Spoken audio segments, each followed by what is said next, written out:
kallo Na gamsu da zuciyata cikin mararin ka take. da na bullo Auna tauna asalin batu na yabon ka nake. dai zullo Tuna ban kaɗa tasiri na kai ne na kwana.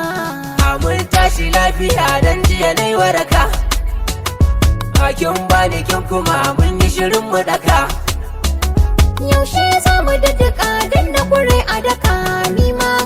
Mai yi mana ɗan kira bar shi ya sha wahala shi ma. mai taken bakan yi zo bai yi kama da su ba